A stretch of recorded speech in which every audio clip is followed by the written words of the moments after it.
Welcome to Greetings from the Future, Tales from the Metaverse. Today we're going to be talking about volunteering in the Metaverse. So first of all, we're going to talk about what is volunteering. Volunteering is a voluntary act of individual or group freely giving time and labor for community service. Many volunteers are specifically trained in areas they work, such as medicine, education, or emergency rescue. So to me, volunteering is this person volunteered to do the dishes. So yes, I really I felt like relaxing, but I feel like I'm gonna volunteer to do this work. The word that sticks out for that is freely. So freely can be interpreted many ways, like, yeah, I just felt like doing this. I felt compelled to do this. But unfortunately, I feel like free can be easily felt as being taken advantage of. Like, I'm giving you my time, I'm giving you my energy, I'm giving you my labor, and it's like, you're appreciated. And then it's kind of like, that's okay, great. I know I'm appreciated, but Right.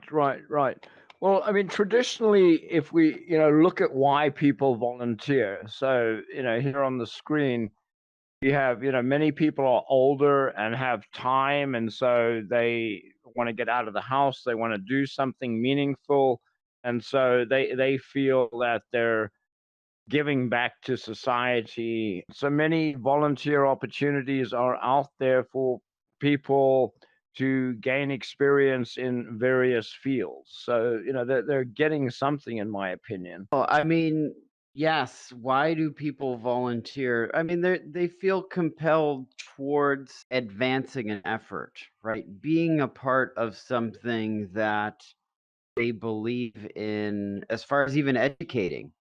Like, educating is a huge part of volunteering because I feel like it ties into all those gaining experience through education and then being able to pay that forward.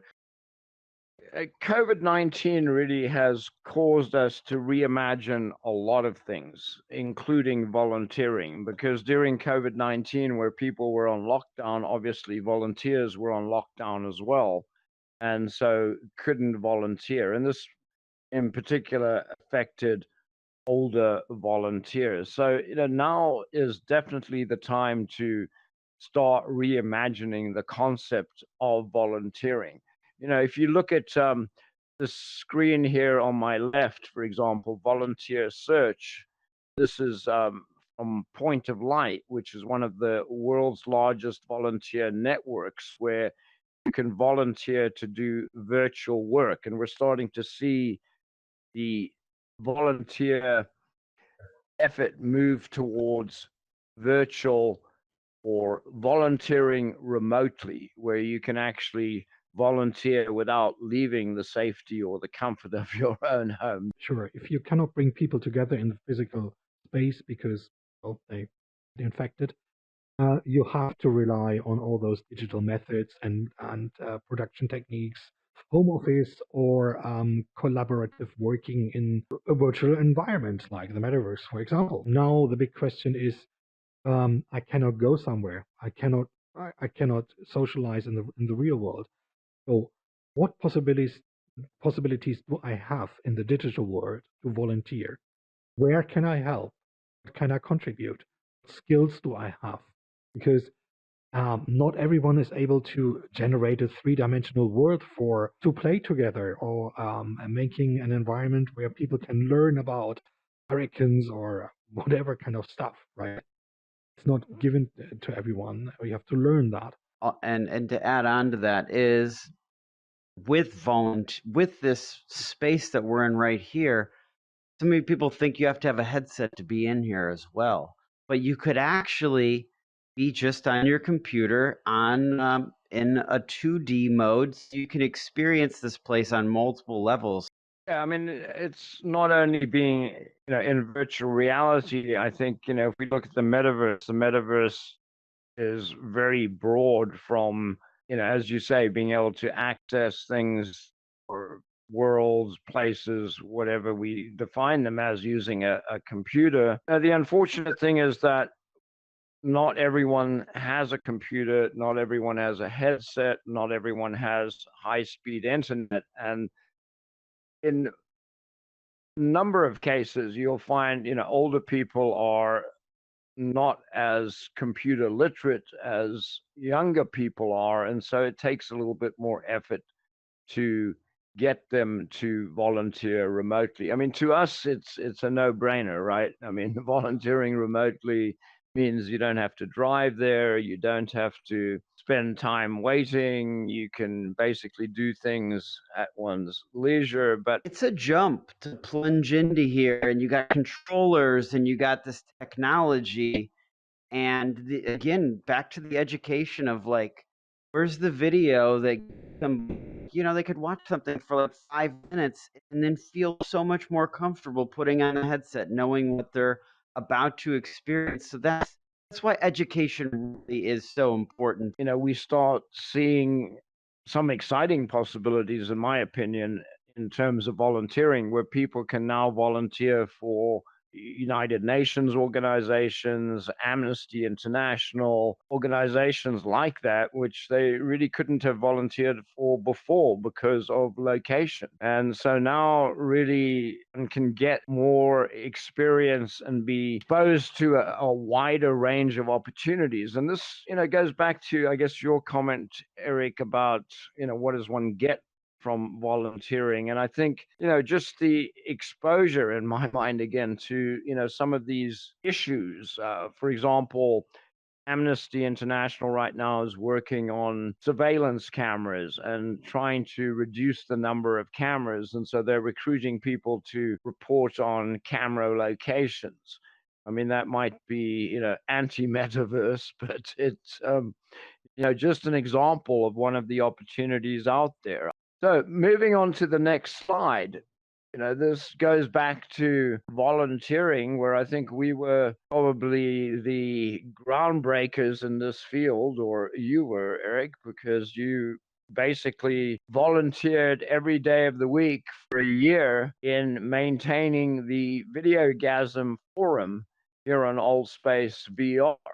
Would you like to talk a little bit about that? When Burning Man came here, and it really, people make that like a defining moment, I feel like, in when VR kind of met artists, this creative type. I wouldn't be here right now if that probably did not pull me in. So it's definitely the way the universe works. So part of the Burning Man experience is creating opportunities for people to go in and experience that culture. So from going to the festival, people all around the world can experience it now. The technology was quite a challenge that week. We had a lot of programming and the capabilities weren't quite there. But the biggest thing that I decided to do going into it was filmmaker, content creator meet and greet. I was like, I'm going to hold one of these meetings every day for the time Burning Man took place.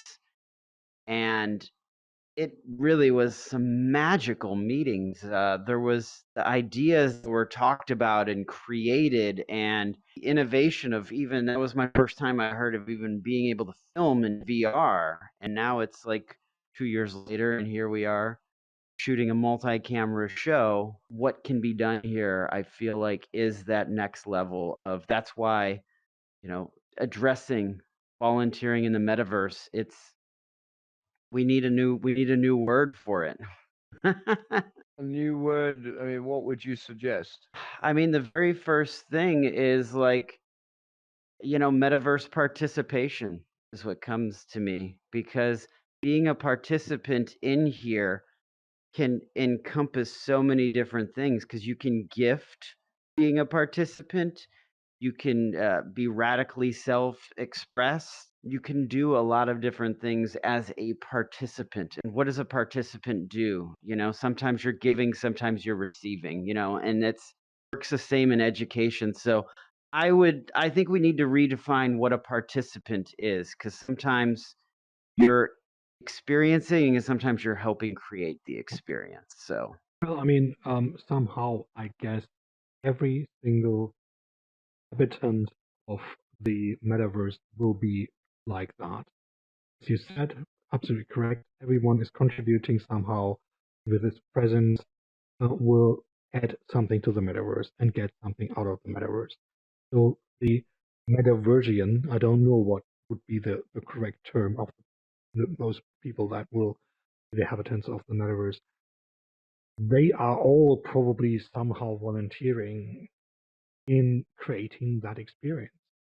Yeah, I want to say meta citizen. I think that's one of the terms that I've heard to describe people that are involved in the metaverse. I wouldn't say quite living in the metaverse yet, but yeah, and that I think, I mean, to me that's again difficult to, I mean, it goes against in my mind at least, goes against the principle of giving of oneself without expecting something in return. And I think that's something that is an important thing for people to learn, that we can actually give and not expect something in return. And to me, that's really the whole spirit behind volunteering, is that one doesn't expect anything, one is giving. Yeah, but if you are the corporation or the nonprofit that somebody is giving to, how can you not reward these people for that? You know what I'm saying? Like, that to me is where, it just needs to be reimagined, which I respect your line on it, but that's where it needs to be reimagined. That's why I think participant needs to be really, what is participant? Giving and going somewhere to say, well, yeah, I'm a volunteer. I will contribute. You might not expect something, but it should be clear that you get something in reward, even if you don't expect it. It should be a natural. That everyone who is organizing, who's standing behind it, will share. If there's an outcome, whatever it is, it will be shared with everyone. So if you make a movie together, everyone will have the right to use that movie, right? Not just the director or the guy who says I'm the producer or something, or the author. Everyone who contributed should be able to use that. And even if you don't expect it as someone who's contributing, it should be a natural that this is coming back. Question that raises is one of administration, because whenever one gets something or work completed, the government is always interested because they feel that you owe them a percentage of whatever you got, whether it's money or goods or whatever, as taxes. And that's one of the reasons that, I feel that the bartering system fell apart, was that the government got too involved and it became too difficult to figure out, if I swap you this service for that service, what do I pay in taxes on that? And many people, of course, were not paying any taxes at all. So, and there are people out there that, don't want the additional hassle of dealing with, getting extra money in because they're on Social Security or whatever. And so, Yeah. it's an So interesting dilemma. so if they receive experiences here in exchange for it, they did not get any money.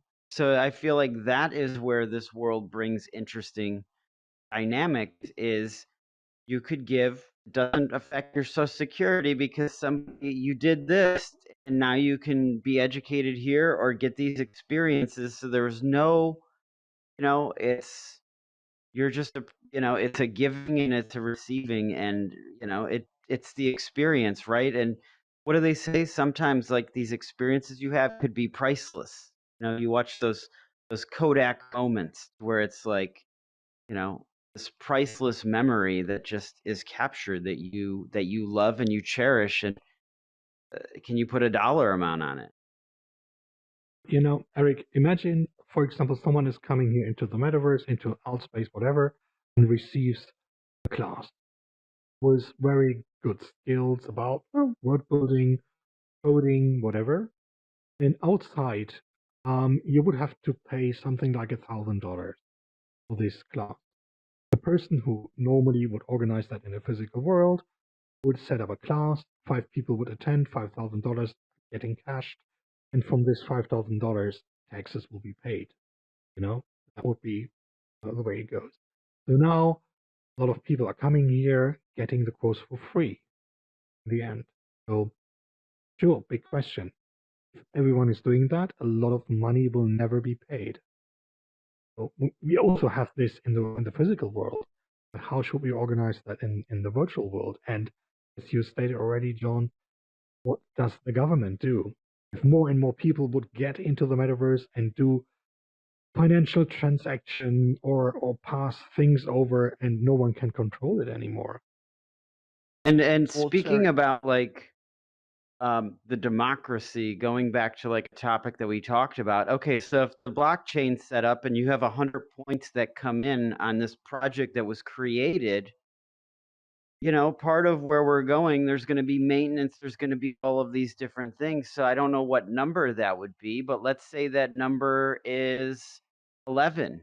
So 11 of those points right off the top is going to support whether it's the hosting and just all of the overhead things that, making sure some people are taken care of. I don't know what that number would be, but that's probably something that we want to get you want to get ahead of at the beginning, because there is carrying costs with everything. You can't just give, you just can't give 100% out, because it's unfortunately not the way it works. If you have an agent, you usually need to at least surrender 10% to your agent, that represents you, just as part of doing business. So it's going to be interesting.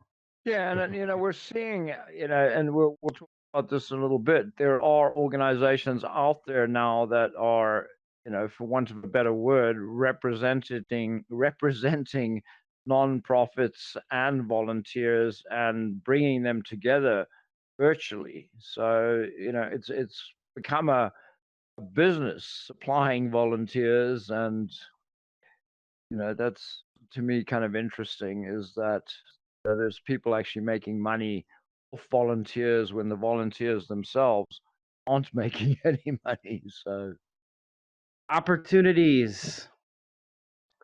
Yes, which you were just talking about, John. The opportunities to yes, well, lots of volunteer. opportunities, and I think, again, as we discussed earlier on, there's more opportunities now than there ever were before, because of the virtual nature, or I guess where volunteering has gone virtually, so to speak, because of COVID-19 primarily. Companies have been forced to look at alternative methods of getting volunteers in to do the work, because people simply, were not allowed to volunteer because they were prevented from going to work, and most volunteer organizations were not considered critical. And so, they took a big hit during COVID. I say during COVID, COVID's not over yet. And, Yeah. I think the whole landscape of volunteering has changed, as we discussed earlier, that, now you can volunteer for, as we have up on the screen here, for example, the United Nations, Amnesty, which you really couldn't do before. And, as I was mentioning, there are a number of companies out there. One is Points of Light, the other is Catch a Fire, that enables people to look for volunteer positions, and also for companies to post positions that they want to fill. I think because we just have 10 minutes left, I would definitely like to hear from our audience as well. If there's anything that you think that would be worth volunteering, especially in the metaverse, is there an organization? Is there something that you would like to have? You would like to participate in, to volunteer for? Maybe you do that already. Interesting to know if there's a connection somehow. Volunteering is something that I do believe in. and I just finished up a stint doing some volunteer work. Not anything as exciting as your symphony work or United Nations or anything. I just volunteer at the local middle school that my son attended. But I did some work with Science Olympiad and helped coach some of their events. Science Olympiad is a fantastic organization and helps kids learn about science and research and building projects and things like this. And it took a hit during COVID. We started in 2020 and didn't even get to finish that season. And this year, we're still trying to come back from that. We did not have enough members to make a full team. And, that hurt competition wise, but we did it for the fun of it. We said it was still valuable. And if we don't make it state competition, that's fine. It's still fun. There's so much that the kids get out of it. Sometimes you got to push them a little bit because they're kids, they're middle schoolers, at least the ones I worked with. But there is such benefit to it and such joy in watching them figure things out and at least try these complicated things. Yeah. We had a lot of fun doing this, and I didn't get back anything materially. I will do it again, even though my son is no longer in that school. I'll still do it again next year because it's a great experience. It's rewarding for everybody involved, the parents, the students, the volunteers, everything. That's Yeah, and to great. me, that's important. I mean, this is something that, I guess we sort of have been going around and around on, what is the reward one gets out of volunteering? And as you say, it's, the experience, and I think that's just so important. What is your thoughts on how volunteering in the metaverse? What do you see? Like, I get that's in the real world, but how do you see that evolving here? In the metaverse, I see things being exactly the same. The metaverse is just an extension of the real world, and there are societies forming in the metaverse. And I see people wanting to make things happen and volunteering. Here in Altspace, we see people volunteering and putting on events. None of that is paid work. They volunteer to make things happen for enjoyment, for learning opportunities, for things to happen. Would be great to have like an organization or something, and then push a lot of volunteers into that. It's educational or something. I could feel that there is a big usage of that in the metaverse because um, borders are not there. We already said that. It's easy and instant to do. So now, where is this killer volunteer magnet that we need in the end? Yeah, I mean, that's a hard one because I think that the magnet is, as well as a nonprofit can sell the volunteer opportunities, and also how cool the opportunities are in terms of perhaps, learning new skills, or, I mean, in the old days, like 2 years ago, people used to join the Peace Corps to travel around the world. And, here in VR, we can pretty much travel around the world by just putting on a headset and bringing up a new experience. So, perhaps that changes the mindset and creates more Well, opportunities.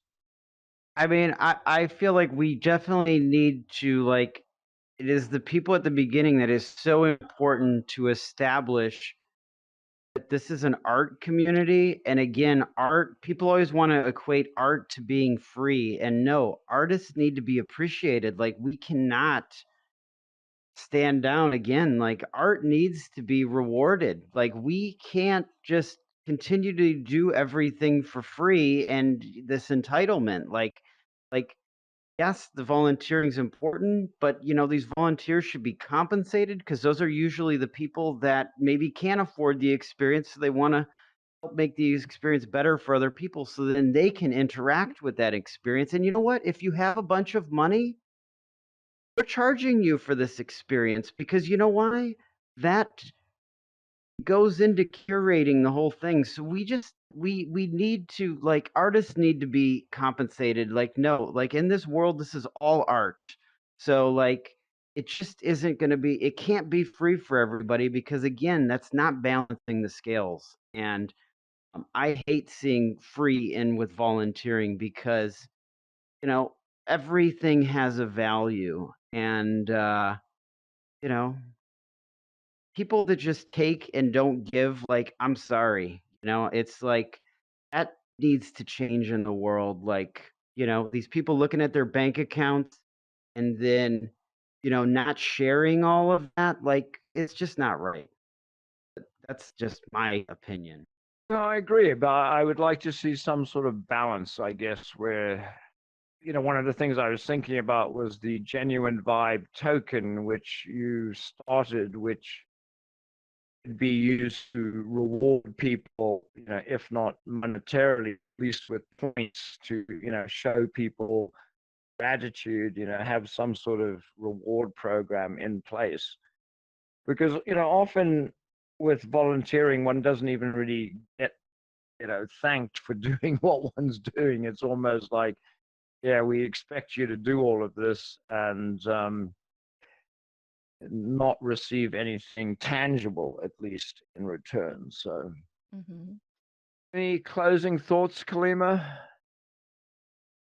No, but I am glad you brought up the idea of art. I missed a good bit of the show, but I do believe the artists should be compensated for their work, and I think we do need to recognize it as work and not just play. And so many people think art is unimportant to their lives, and they don't realize how much art impacts their lives. As you said, this entire studio is art, somebody's creation, and that needs to be recognized. And I do believe that as a dancer, and so many people expect dancers to come and perform for free, and all of us get pulled into that.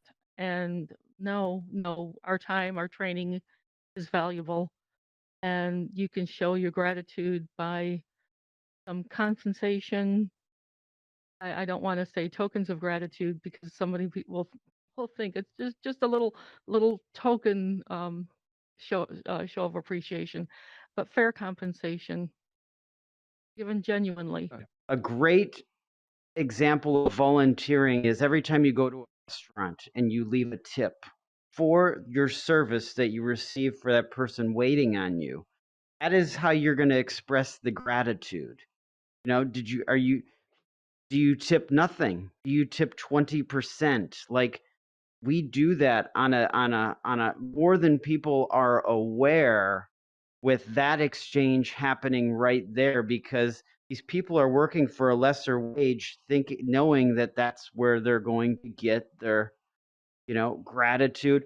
But they complain. The thing I notice, waiters, they want to complain about those one or two tables that didn't give them enough, but then they don't give the gratitude for the people that left the 50% tip on the table. So you can't get caught up in that one tip that, fine, I think it's important to give. You can't just give, and then, there's you need those gifts as well. That's the balance, right? To where you don't need to take from everybody. Some people, that's what the giving is about. If you can't afford it, like, we still want to give you that education and that experience, and maybe you can contribute a little bit for that.